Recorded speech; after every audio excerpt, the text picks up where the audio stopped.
What's going on, everybody? This is Masaki from State 43, and today we're going to talk about Chief Gear and Chief Gear badges.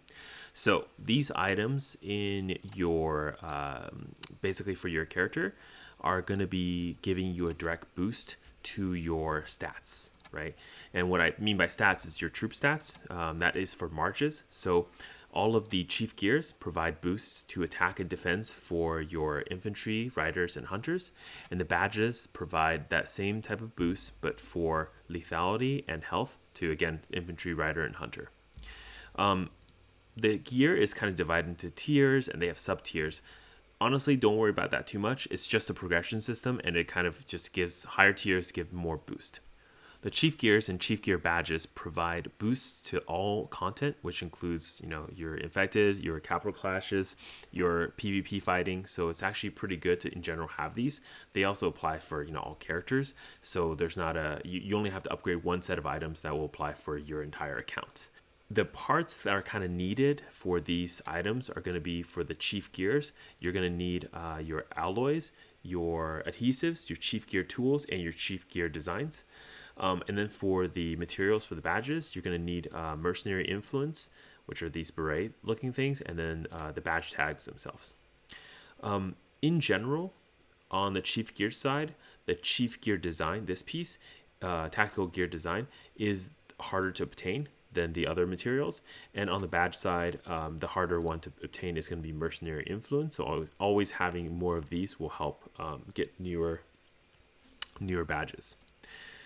When upgrading chief gear, my recommendation is always focusing on infantry and hunter stats, as riders in the game is still fairly weak, and I don't use too many of them in any formation. So having more things that buff the troop type that you use most often will help.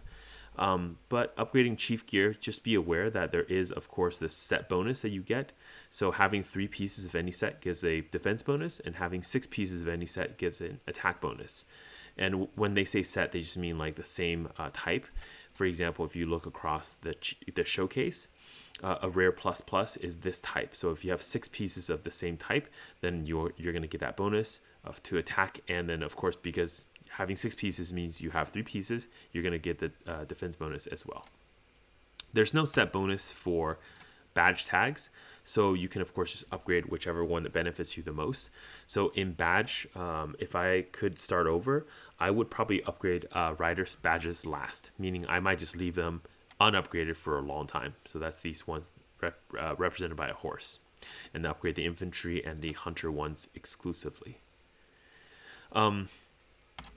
Lastly, just because of the set bonus for the chief gear, you do want to upgrade these kind of together. So you don't want to do the same thing you might do with badges. So while you can prioritize upgrading the infantry ones like the helmets first, don't go too far with the helmet without upgrading, like, for example, the armor or the gun, right? These are still useful. They're just not going to be as useful.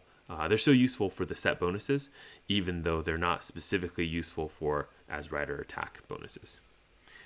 Okay, let's talk about the materials a little bit. So the 2 materials that I talked about that are kind of hard to get is going to be your mercenary influence, this beret looking thing, and then your tactical gear design. So in general, you can get adhesives, alloy, and tactical gear tools or chief gear tools through the Horde event as rewards. So scoring higher, you're going to get more of those.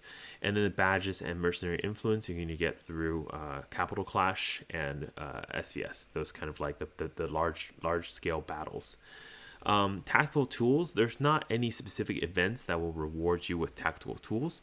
What you're going to have to do is some of the side events like the construction events, those kind of things, the specific events that kind of like, increase battle power, etc. They sometimes will reward it as a tier, like the highest tier reward, like down here. Not this event specifically. You might sometimes see some of these, for example, like the supply box events. These will sometimes reward tactical gear, but you're limited to how many like crowbars you can buy with biocaps. Otherwise, you have to start spending money for the crowbars to open these things. And then lastly, of course, you can just trade them with coins. So I often will save my Reservoir Raid coin just for the tactical gear design. This one, right? Of course, lastly, also you can get some of the events, like for example, the underground exploration event will have rewards for the tactical gear design, so you can buy directly from this shop as well. So there's a couple shops that will sell these things, but they are definitely more rare. The last thing I'll just mention is that there is an option to hide your gear. For early on in the game, I think it's kind of useful, because what this option does when you have this, the display is on, meaning anybody who can click on your character can see your gear. I just recommend hiding this. The idea being that you really don't want people to, for example, get free scouting information by just clicking on your chief. So hiding it is better. You're still going to basically reveal it whenever they attack you. So they'll find out what kind of gears you have, but make sure they attack you for that information. They don't just get it for free. Okay, hopefully that's helpful. This is Masaki from State 43. Everyone, stay classy.